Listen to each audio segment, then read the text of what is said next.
12वीं शताब्दी के अंत में भारत में एक नया युग शुरू हुआ।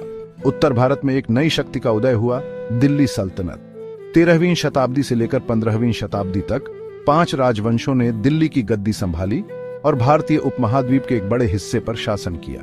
यह काल महत्वपूर्ण राजनीतिक, सामाजिक और सांस्कृतिक परिवर्तनों का गवाह बना।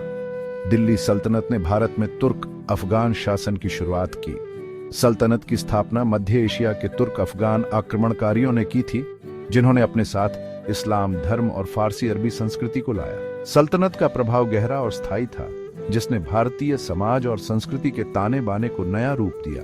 इसने भारत में एक नई राजनीतिक व्यवस्था स्थापित की और व्यापार, कला और वास्तुकला को बढ़ावा दिया। यह निबंध दिल्ली सल्तनत के इतिहास, प्रमुख शासकों, प्रशासन, सामाजिक और आर्थिक जीवन, कला और संस्कृति और अंततः उसके पतन और प्रभाव पर प्रकाश डालेगा।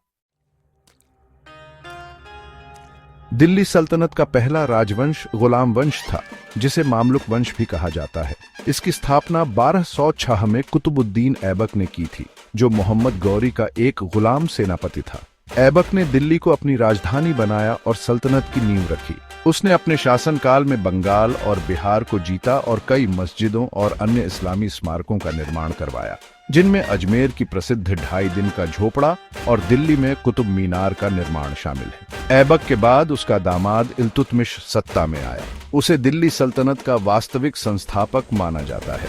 उसने सल्तनत की राजधानी को लाहौर से दिल्ली स्थानांतरित किया और एक सुव्यवस्थित प्रशासन स्थापित किया। उसने चालीसा नामक एक शक्तिशाली तुर्क अमीरों का समूह बनाया, जो उसे शासन करने में सहायता करते थे। इल्तुतमिश ने 1221 में चंगेज खान के आक्रमण को सफलतापूर्वक विफल किया, जिससे सल्तनत को मंगोल आक्रमणकारियों से बचाया। उसने सिक्कों का प्रचलन शुरू किया और टंका, चांदी का सिक्का, और जीतल, तांबे का सिक्का नामक 2 महत्वपूर्ण सिक्के चलाए। 13वीं शताब्दी के अंत में खिलजी वंश ने दिल्ली सल्तनत की बागडोर संभाली। जलालुद्दीन खिलजी ने 1290 में इस वंश की स्थापना की और ग्वालियर, मालवा और गुजरात जैसे क्षेत्रों को जीतकर सल्तनत का विस्तार किया। हालांकि यह जलालुद्दीन का भतीजा और दामाद अलाउद्दीन खिलजी था, जिसने खिलजी वंश को उसकी चरम सीमा तक पहुंचाया। अलाउद्दीन एक महत्वाकांक्षी और क्रूर शासक था, जिसने दक्षिण भारत तक सल्तनत का विस्तार किया। उसने देवगिरी, महाराष्ट्र, वारंगल, तेलंगाना और मदुरई, तमिलनाडु जैसे धनी राज्यों को जीता। अलाउद्दीन ने एक केंद्रीकृत प्रशासन स्थापित किया और सैन्य सुधारों को लागू किया। उसने सेना को नकद वेतन देना शुरू किया और सैनिकों की पहचान के लिए हुलिया प्रणाली शुरू की। उसने बाजार नियंत्रण भी लागू किया और अनाज के भंडार स्थापित किए, ताकि अकाल के दौरान लोगों को भोजन उपलब्ध कराया जा सके। 1320 में गयासुद्दीन तुगलक ने खिलजी वंश को उखाड़ फेंका और तुगलक वंश की स्थापना की। वह एक कुशल प्रशासक था और उसने सल्तनत के लिए कई सिंचाई परियोजनाएं शुरू की। गयासुद्दीन का पुत्र मोहम्मद बिन तुगलक दिल्ली सल्तनत के सबसे विद्वान और विवादास्पद शासकों में से एक था। वह एक दूरदर्शी था, जिसने अपने शासनकाल के दौरान कई महत्वाकांक्षी लेकिन अक्सर अवास्तविक नीतियां लागू कीं। मोहम्मद बिन तुगलक ने अपनी राजधानी को दिल्ली से दौलताबाद, देवगिरी स्थानांतरित करने का फैसला किया, लेकिन यह योजना विनाशकारी साबित हुई। उसने टोकन करेंसी प्रणाली शुरू करने का भी प्रयास किया, लेकिन यह भी विफल रही। अपनी असफल नीतियों के बावजूद मोहम्मद बिन तुगलक ने कला, साहित्य और वास्तुकला को बढ़ावा दिया। वह विद्वानों और कलाकारों का संरक्षक था। तुगलक वंश के पतन के बाद दिल्ली सल्तनत कमजोर होती गई। तैमूर लंग के आक्रमण ने 1398 में सल्तनत को बुरी तरह प्रभावित किया, जिससे अराजकता और अस्थिरता फैल गई। 15वीं शताब्दी में सैयद और लोदी वंशों ने दिल्ली सल्तनत पर शासन किया, लेकिन ये वंश कमजोर थे और उनका प्रभाव सीमित था। लोदी वंश के अंतिम शासक इब्राहिम लोदी को 1626 में पानीपत के पहले युद्ध में बाबर ने हराया, जिससे दिल्ली सल्तनत का अंत हुआ और मुगल साम्राज्य की शुरुआत हुई। दिल्ली सल्तनत भले ही समाप्त हो गई, लेकिन इसने भारतीय उपमहाद्वीप पर एक स्थायी छाप छोड़ी। इसने भारत में इस्लाम धर्म को मजबूत किया और एक नई राजनीतिक और सामाजिक व्यवस्था स्थापित की। सल्तनत ने व्यापार, वाणिज्य और सांस्कृतिक आदान प्रदान को बढ़ावा दिया, जिससे भारत और मध्य एशिया के बीच घनिष्ठ संबंध स्थापित हुए।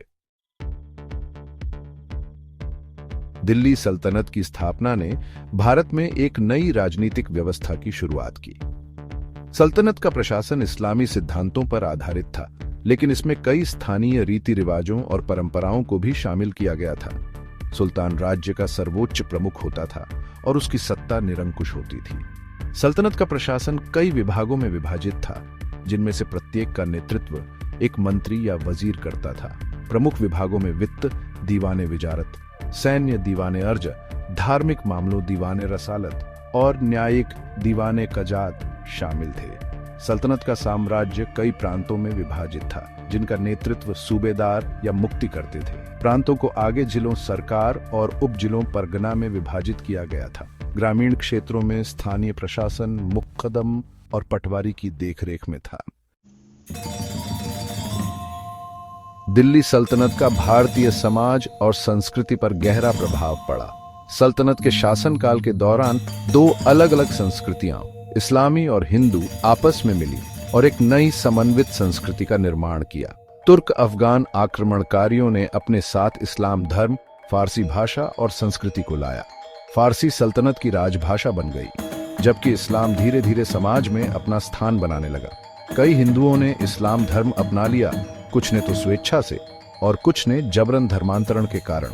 इसके बावजूद हिंदू धर्म और संस्कृति का भारतीय समाज पर गहरा प्रभाव बना रहा।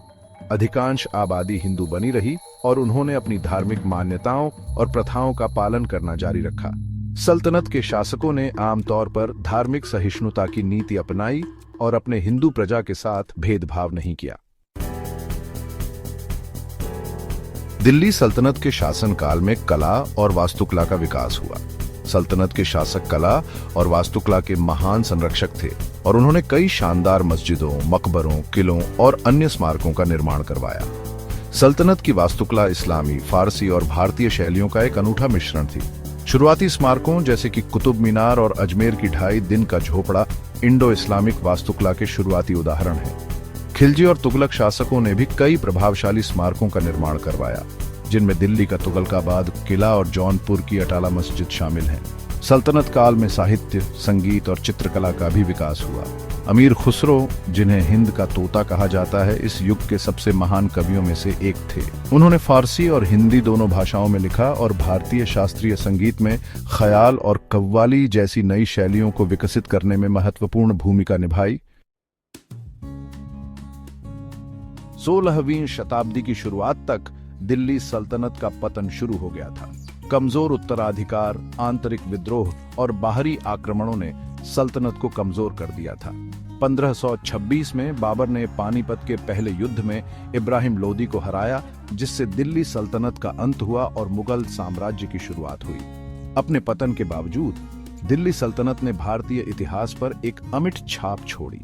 इसने भारत में इस्लाम धर्म को मजबूत किया और एक नई राजनीतिक और सामाजिक व्यवस्था स्थापित की। सल्तनत ने व्यापार, वाणिज्य और सांस्कृतिक आदान प्रदान को भी बढ़ावा दिया, जिससे भारत और मध्य एशिया के बीच घनिष्ठ संबंध स्थापित हुए। सल्तनत काल में विकसित कला, वास्तुकला और साहित्यिक परंपराओं का भारतीय संस्कृति पर स्थायी प्रभाव पड़ा। सल्तनत के स्मारक आज भी भारत के समृद्ध और विविध इतिहास की याद दिलाते हैं।